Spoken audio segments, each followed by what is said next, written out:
clinging to power after 30 years as leader.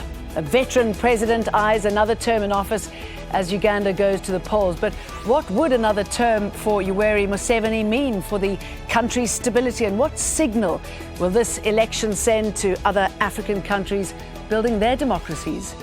This is Inside Story.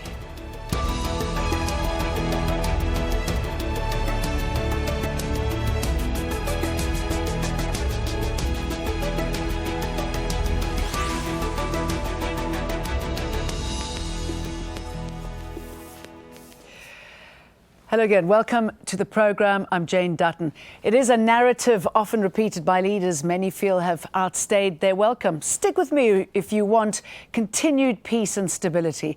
That sentiment has helped keep Ugandan President Yoweri Museveni in power for the past 30 years, even after the country moved towards multi-party democracy 10 years ago. On Thursday, Ugandans will vote for a new president in what many say will be the closest run election in years. Most predict Museveni will win again, but young Ugandans make up a massive 75% of the population, and many of them are unhappy, struggling to overcome one of Africa's highest unemployment rates. And that discontent could deprive the president of a majority and force him into his first ever runoff. Before we bring in our guests, Al Jazeera's Malcolm Webb sets up what's at stake from Kampala. Ugandans are heading to the polls to elect members of parliament, councillors and their president. Incumbent Yoweri Museveni's been in power for 30 years and he's seeking another 5-year term. Him and his supporters say he's brought peace, stability and steady development. Opposition say his government's corrupt and he's clinging on to power. The main opposition leader, Kizza Besigye's run against him 3 times before and lost each time in elections that he says were rigged. He says there's more rigging planned this time. The Electoral Commission denies it, but he says this time he can do it. His rallies have certainly drawn large crowds, especially here in the capital Kampala. But 85% of Ugandans live in rural areas, so that's where most of the votes will be coming from. And in the villages, patronage is a crucial part of Ugandan politics.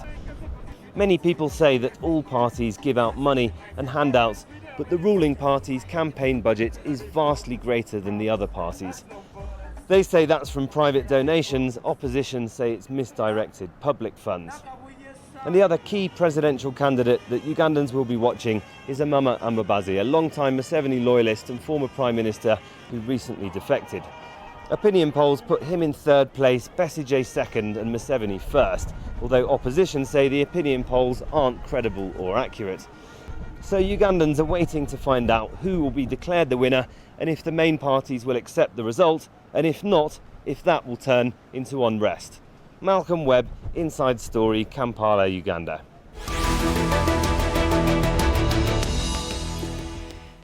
And let's go straight to our guests. Joining us in Kampala via Skype, Rosebell Kagumire, a Ugandan blogger. In Nairobi, Muthoni Wanyeki, the Regional Director for East Africa, the Horn of Africa, and the Great Lakes at Amnesty International. And in Washington, Nii Akuetteh, he's a political analyst. Good to have you all with us. Rosebell Kagumire, let's pick up with the question about these elections. Any chance of them being free and fair from what we've seen so far?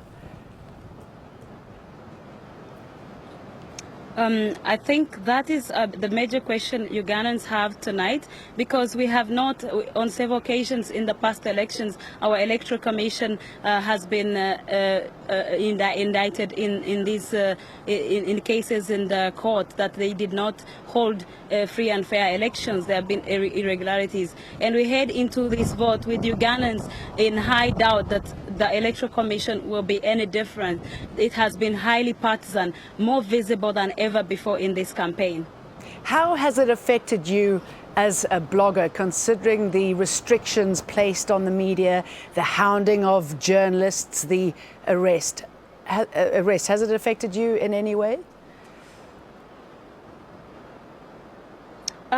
I think that most of the media is actually free, but we have to see where the masses are. Most of Museveni supporters are in rural areas in Uganda, and the mass media in rural areas remains radio. So we see some radio stations, you can't have a very important talk. We are free in Kampala, but many people in regional radio stations, first of all, they are owned by businessmen who have a connection to the regime, and people are not free, mostly out of the cities, to hear a different view. They make it very difficult. Even when you look at the airtime given to opposition leaders out of the cities, it is very limited, really. So we have to understand what kind of restrictions. Within the city, we find that it's very free, but when you move outside, the terrain is very different. Muthoni, Wanyeki, with the media sewn up like that, are you concerned about transparency and the sort of impact that it's likely to have on the elections?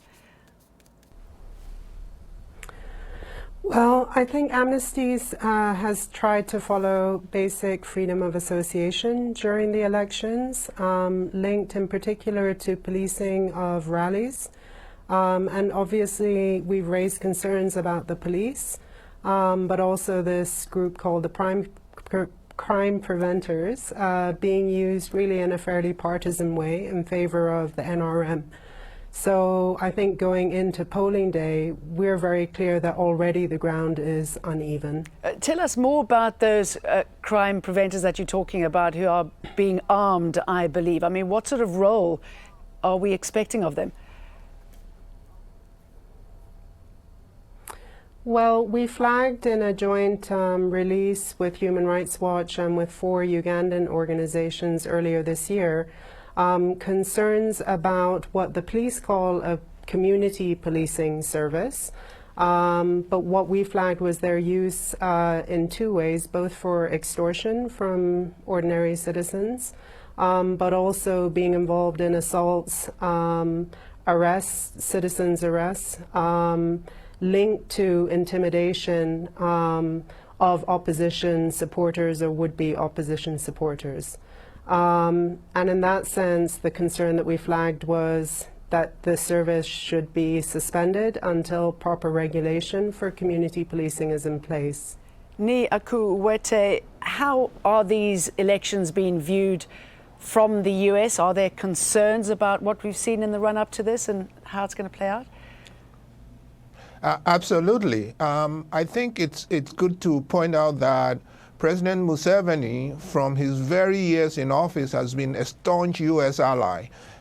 Many of us in the Africa advocacy community around the U.S. have been very unhappy with U.S. support of long-serving dictators like that. So we have always been unhappy. When he was here last year for the 2014 for the U.S.-Africa Leaders Summit, some of us protested.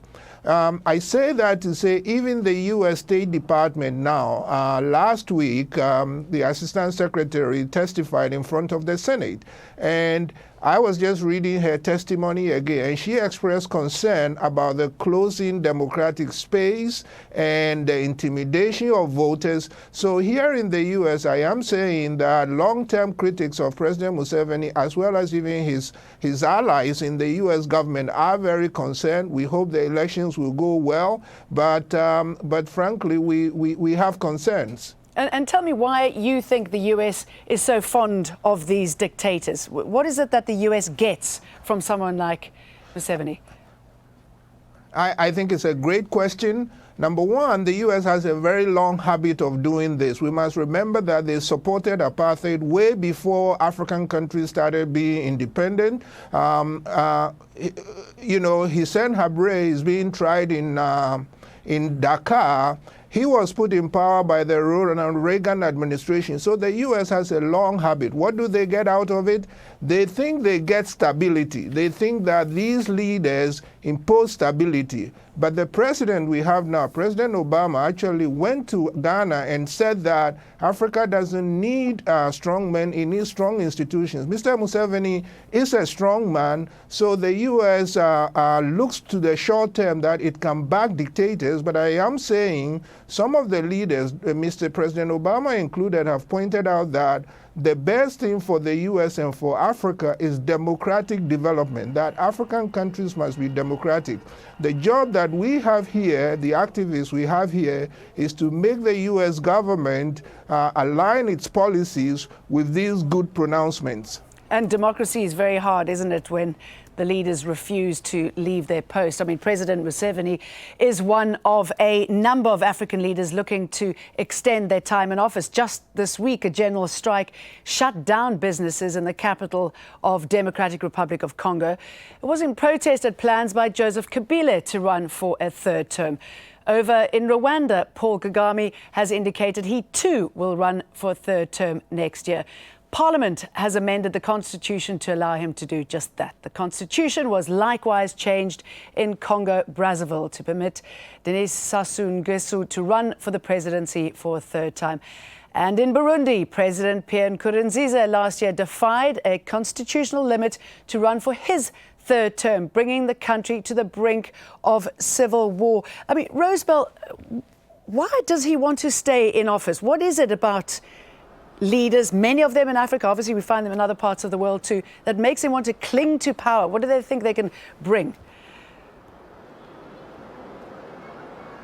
I think we have to understand it's about patronage and what these leaders do once they are in power. They surround themselves with people who are actually gaining a lot. They have different businesses they are running in the city, and they have a lot of things at stake. But more important is this idea that they are liberators. I think that we have an Africa which is very young actually, Uganda being one of them, 78% of Ugandans below the age of 30, and having a leader who is getting into 71 after 30 years in power, that there's bound to be a clash, that young people have different aspirations, and Museveni and people of his time who see themselves as liberators, and they brought us peace, yes, but they're kind of holding us hostage as young people because we want to move ahead, but the pace at which they are developing the country is much slower than young people would want to. I think that they still see themselves in the same light as when they came in 1986, but Uganda has changed so much. I was 3 years in 1986. So you can imagine we are here. We also want to take part in the democratic practice of a country and electing a new leader. In Uganda itself, we have never had a democratic transfer of power since our independence. So Ugandans go into this election with there's been a lot of intimidation, and they're very scared, this being a close election. And the fact that Museveni has said he will not leave power. So many Ugandans are reminded of the past regimes and where people had to fight regimes to get out of power because they are in power for power itself. Can I just read you this quote, Muthoni? This from Museveni in the last couple of days. He said, "This old man who saved the country, how do you want him to go? How can I go out of a banana plantation I've planted that has started bearing fruit?" I mean, is that how leaders who just don't want to leave office justify it to themselves and to those around them that their job is not done yet, that there's so much more to do? That quote is very typical of the way that Museveni talks, parables and so on. I would hope that none of them believe that rhetoric themselves. I mean, obviously what keeps presidents in power is sort of fear of the unknown if they leave, and the questions of accountability after they leave, but also the fact that in Africa political power and incumbency is so associated with other forms of power. If you look at the spread of Museveni's family throughout the Ugandan economy, for instance, a lot of that comes from the position he has and his family has within the executive and the military. So there are rational interests, obviously, for people to stay, rational interests to them from a personal point of view, but not rational interests from a public interest point of view. And Nii, is that what Museveni has going for him, that he has got the support, obviously, of a lot of people? He's got the support of many in the military and those who surround him. Yes, that is true, and I do concede being up to date on the facts on the ground and in the region to my two fellow guests, whose analysis I respect very much. my focus still is what the international community says as opposed to what it does. The US and Western European countries support these dictators, and my argument is it is very difficult for ordinary Ugandans to take on Mr. Museveni and demand that he leaves power when he is getting so much support from the big powerful countries. I mean, there have been American troops helping him fight the Lord's Resistance Army. He has troops in Somalia. So there is a deal between him and the West. And yet the West will talk about them wanting democracy, and yet they back leaders like this, and it makes it very difficult for the African people. Ms. Dutton, I want to just throw in one thing. You are right about how many leaders want to cling on. I think in Rwanda, we have to remember that General Kagame has been in power since 1994. It's not just 2 terms that he's had. But on the other hand, Nigeria had wonderful elections where President Jonathan stepped down. It was smooth. In Burkina Faso, the people rose up and demanded free elections. So I hope that the West will stop supporting the dictators and support the ordinary people in Africa who want democracy first and foremost, because that is the way that you achieve progress in other areas. Muthoni, when it comes to aid, does this help in countries like this for the country to grow and for people to benefit, or does it help when it comes to repression? Does it stop reforms from happening when countries get massive amount of aid? I mean, first of all, I'd acknowledge what the colleague said. I mean, when transitions have happened, it's a combination of domestic interests coinciding with international interests, usually. So, I mean, that's a fairly straightforward point. In terms of how international interests play out, it really depends on sort of the proportion of aid that a country receives and requires to cover recurrent costs, development costs, and so on. Some countries are more aid dependent than others. Uganda is actually aid dependent, which means aid is has more leverage there than it would have elsewhere. But it also depends on sort of security interests, and often, I think increasingly in Africa, we're seeing sort of, you know, all of the OECD is meant to be taking this sort of 3D approach: development, diplomacy, defense.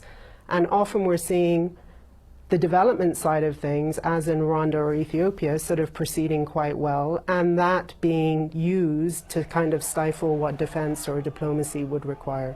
So there are contests. It's not as easy as saying that interests, even within one external actor, are coherent. They often aren't. In Uganda, I think we see that kind of lack of coherence within individual actors, as well as within external actors overall. Rosebell, the way you were talking, it sounds like you believe that there could be change with these elections. If there is change, I mean, firstly, do you think that he could be voted out of power this time? I think looking at the recent polls, the really last 2 polls have put Museveni at 51% and 53%, and putting all other factors and margin of error. And what we have seen that for the first time, I think candidate Besigye, who's seen as the main contender, has really attracted a lot of Ugandans from all walks of life, and he has actually gone deeper into villages campaigning, and he has managed to reach more Ugandans this time than the past few times. But also what has changed is the terrain in Uganda. Like I was telling you, people are increasingly jittery. They are wondering, where is the end? It's been 30 years of the same president. How are we going to end? And they are looking for an alternative. So we have a country that is yearning for change, and I believe that it's going to be so close that it's possible that the opposition have a chance to force a runoff. I'm not sure about an outright victory, because it depends on so many factors. We have seen seen a lot of intimidation. I have told you still that people do not believe a lot in the Electoral Commission. Just last week, the Electoral Commission put down their website after a blogger identified 20,000 voters that were unadded. So we don't know. There are such things that have made Ugandans, not trust, but also rhetoric from the leadership of the Electoral Commission. We saw the other day applying rules differently. President Museveni was campaigning way into the night, but when an opposition leader did that, we saw him being scolded for that. But we see an even ground. So many Ugandans are skeptical about the process, the Electoral Commission, but nonetheless, I see a lot of energy here, and people are going to go and vote, and they feel that the more we vote, the more numbers we get, the harder it is for anybody who is going to try to alter any results. If any, it will be a hard job for them. So let's wait and see what happens. Yes, of course, let's wait and see. But Nii, if we can look ahead, I mean, if there is change, do you think this could have an impact on women's rights? I mean, so many women are raped. I think it's like 20 a day. If you look at how gays and lesbians are treated there really badly, is this likely to change anytime soon under new leadership, if there's one? I believe so. Certainly, I think you will see more movement in the right direction than what we've seen under President Museveni. Yes, if there is new leadership, there is every reason to expect that they will do a slightly better job than Mr. Museveni has done, which is a major reason that on all these fronts, even security, because when you have democracy and people can speak out, there is less likelihood that they will pick up a gun. And so whether on security or development or in governance itself, free and fair elections as the heart of democracy is extremely important. Are you worried about the guns on the day of the elections, Muthoni? I know you expressed concern about armed forces, but what are you expecting?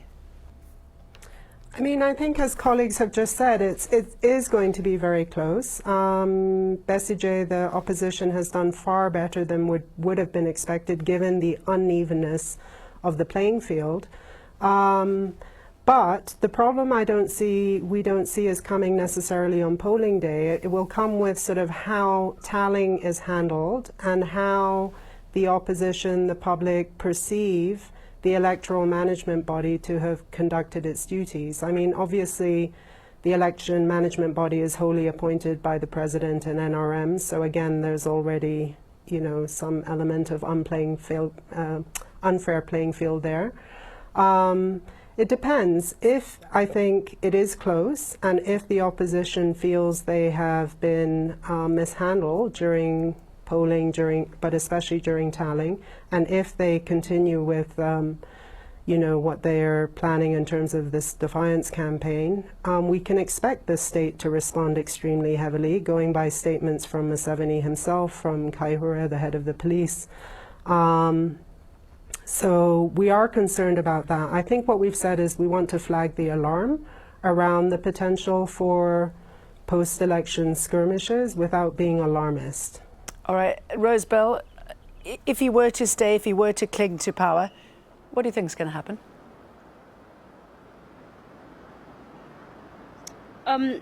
I think that many Ugandans are out to vote, and once they do vote, they expect, no matter the past of the Electoral Commission, like my colleague said, it's going to come down basically to the Electoral Commission in how it handles this election, because we've never seen any election this close in the last 30 years. All right, and obviously the region is watching. Nobody wants a power vacuum there. Thank you very much to all three of my guests, Rosebell Kagumire, Muthoni, Wanyeki and Nii Akuetteh. Thank you very much for watching. You can see the program again if you want to, anytime by visiting our website, aljazeera.com. For a wider discussion, you can go to our Facebook page, facebook.com/AJ Inside Story. You can also join the conversation on Twitter. Our handle is @AJ Inside Story. From me, Jane Dutton, the whole team. Thank you very much for watching.